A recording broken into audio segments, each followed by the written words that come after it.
Hello, everybody.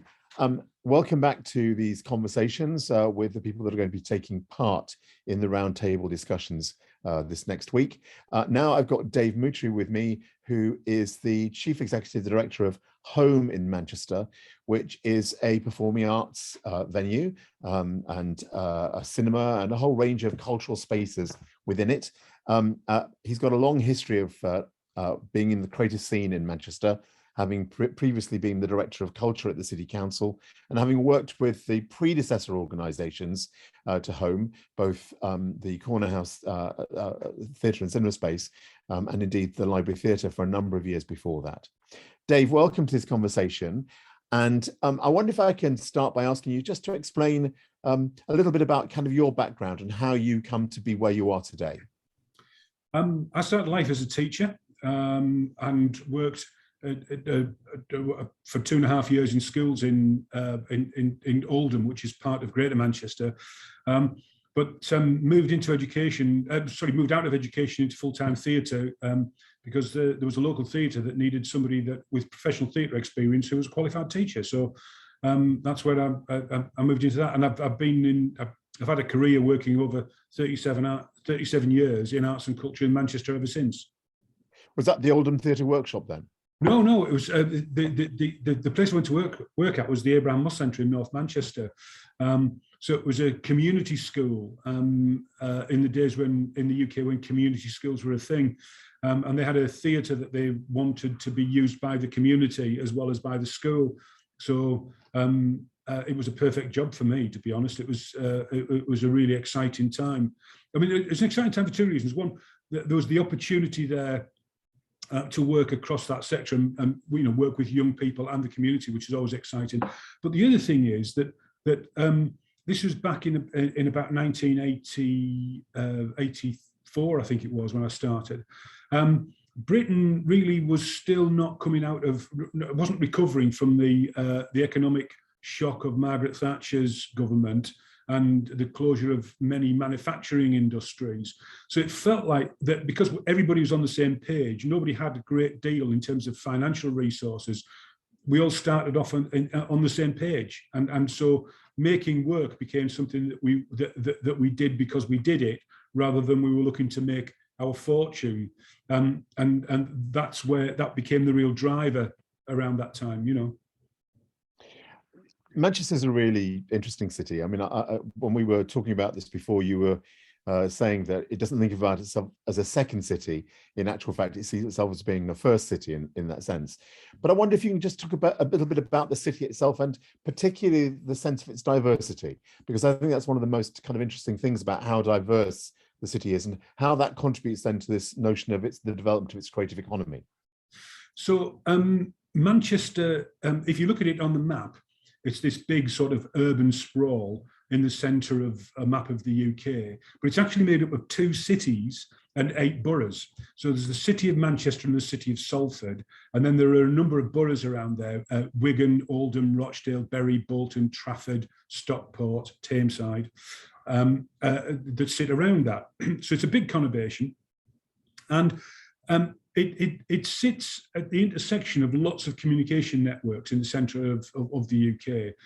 So 2/3 of the UK's population lives within a 2-hour drive time of Manchester. And it's also got a really good international airport. But going back to the days of the Industrial Revolution and all of the changes in around the world with mass migration when it first started back at the start of the Industrial Revolution there, people were migrating from Europe, and particularly Eastern Europe, coming across, landing at Hull, getting the train across via Manchester to Liverpool and heading to North America. And actually what happened was quite a lot of people didn't get past Manchester. They either ran out of money or they fell in love with the fact that they could make money here. So that started a lot of the immigration to the city, which has continued to this day. So now our economy is knowledge driven. We get a lot of knowledge workers coming from all over the world here, and all of that's resulted in the fact that Manchester is the most linguistically diverse city in Europe and one of the most linguistically diverse in the world. which I believe there's over something like 240, 250 mother tongues spoken in Manchester.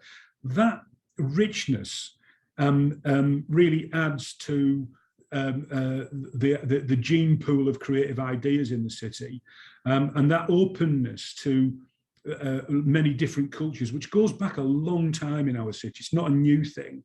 It means that it's an exciting, but it's also a fun place to be. And the diversity isn't just limited in terms of language, is it, or where people have come from? And it actually cuts across all sorts of different divides as well, in terms of faith groups, in terms of the LGBTQI community and the like. Yeah, I mean, Manchester is very much a multi-faith city. The LGBTQI community is very important to our city, and brings a richness and diversity of thought to what goes on in the place. And I mean, it's just going back in previous generations, that the whole thing about equality is sort of written into the DNA of the city. If you think back to Marx and Engels and their work around on the condition of the working class, through to the women's suffrage movement started in the UK, in Manchester, with the Pankhursts, the Pankhurst House is still here. That equality dynamic is really important, and adds to the sort of creative context of the city significantly, I believe. Can we come forward therefore from there, though, and just talk about it as a creative city? I mean, obviously, as a key industrial centre in terms of the UK, and particularly in terms of kind of the British Empire, it was somewhere that wealth was being created, and which therefore had a huge sense of civic pride in terms of those Victorian cities. Do you think that has helped Manchester in terms of, not just in terms of industry, but also in terms of culture? It has. The civic pride and the investment in the public realm. So things like Manchester had one of the first civic public parks in the UK. It might even be in the world. I'm not across the statistics as much as I should be. There's things like the John Rylands Library. The Rylands were people who made nails and exported them around the world, and used their fortune to invest in a really important academic library in the city. The growth of the Manchester Art Gallery, that continues. All of that's gone through the DNA of the city. The Halley Orchestra, which again was one of the earliest full-time professional orchestras in the world, actually was established. Its base is in Manchester. It was established here, and very much came out of the sort of support and development and welfare of the workers type of concept. So, yeah, investment from economic growth has been important, but now the city sees culture specifically as being very important part of brand Manchester. The world knows Manchester for football, and it also knows Manchester for rock and roll music and pop music of a certain type. We think that because the Industrial Revolution in one sense is over, but for us now, the future's in the knowledge economy. Our universities are really important, and people who work in the knowledge economy don't want to live in a place that is just, well, they don't want to be in an office park somewhere outside of a city. They want to be in a city where things are happening, where they're going to get brain food, and the cultural sector's part of that. So within that ecology of the creative industries, whether they're digital and tech, whether they're music, whether they're design, culture sits at the center of all of that, providing brain food and ideas, and a place where people can debate ideas and see new things and inform their practice, and develop new products, whether they be physical or ideological products. So there's a whole range of things there where that culture and art and creativity were part of the early industrial revolution. They're now part of the transformation of our city, which has led to Manchester in January 2020. 2020, before the pandemic, Manchester had the fastest growing economy of any city in Europe. And Sir Richard Leese, who was the leader of the council at that time, was very clear that's because Manchester was a place where you could live, where you could start a business, that was affordable, but was full of ideas. And I mean, I remember that in actual fact, the regeneration funds which came out of Europe back in the 90s was a really important element in terms of the development of the creative economy in Manchester. I mean, it led to the creation of something of SIDS, the Cultural Industries Development Service. Yep. But how important has been the political will within the city to see that the creative economy develop in that way? Oh, completely central, absolutely important, central. I mean, Manchester has been one of the things that's plagued UK cities, I suspect has plagued other places, is the sort of the political flip-flopping from one particular party to another.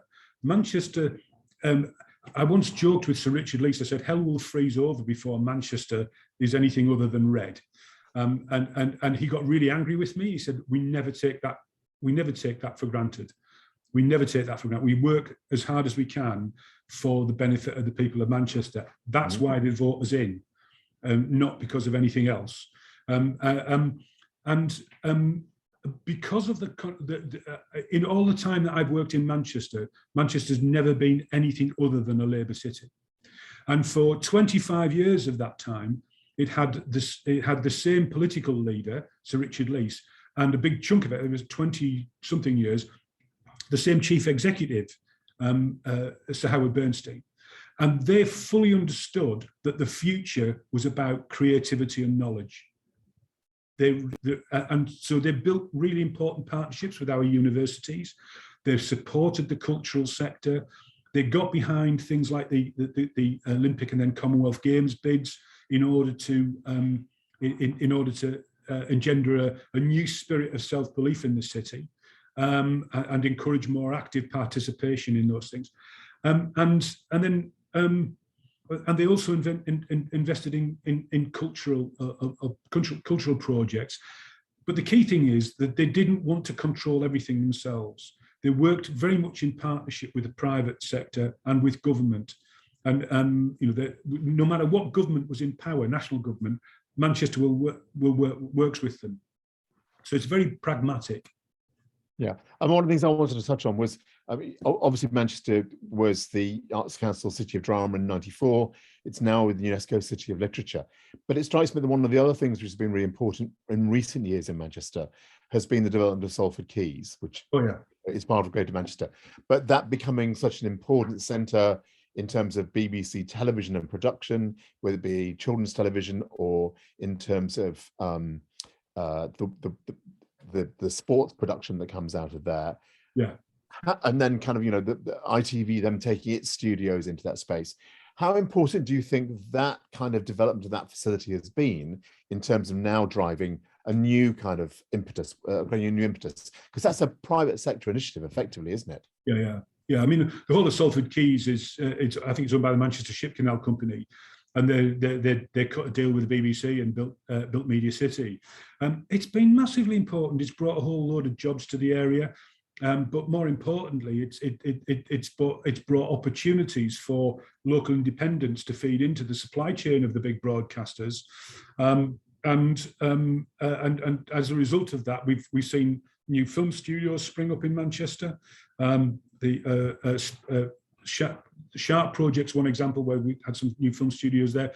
The old Fujitsu factory in Manchester has been converted into space studios, and there are, I think it's 6 sound stages there now, all fully booked up with production. All of that sort of stuff has been catalysed by the BBC investment on Salford Quays, then the recommitment of ITV to the area and other bigger independents moving in. It's massively important, it's revitalised a lot of that area of production here. Can I bring it now full circle in terms of bringing it back to home? In terms of what you're trying to do there for us home. What was the impetus to bring those organisations together into a new space? There were a number of things really. One, I mean, it came out of an opportunity. There's an opportunity to redevelop a piece of the city centre that had remained undeveloped, and kickstart the regeneration of that part of town. And the council, so Howard Bernstein particularly recognised fairly early on that it needed some sort of a cultural anchor in order to drive business. The two parent organisations, for want of a better word, Corner House was in a building that was no longer fit for purpose. The Library Theatre Company was actually out of the Central Library. It was looking for a home. So creating a new building was a great opportunity for us to rethink what we were about, because Corner House was contemporary art gallery and world cinema. Library Theatre Company producing repertory theatre company. Both of them needed to make a step change in their practice to continue to be relevant to the future. So we had a one-off opportunity for a new building, and also to redefine the work that we were doing to make it more current for 21st century audiences, 21st century artists and producers, etc. The other thing was that in bringing a big cultural building into this part of town, it helped define the nature of investment in that area. So we saw creative businesses were attracted to relocate to the First Street site because we were here. So for example, Auto Trader, which is the UK's biggest online automobile and motorcycle market, brought their offices to First Street. They're in a building directly opposite home, because we were there, because all of the technologists that they work with, all of the marketing people and the creatives who do design the user experiences and all of that sort of stuff, don't want to be in an office park somewhere in the middle of Cheshire or wherever.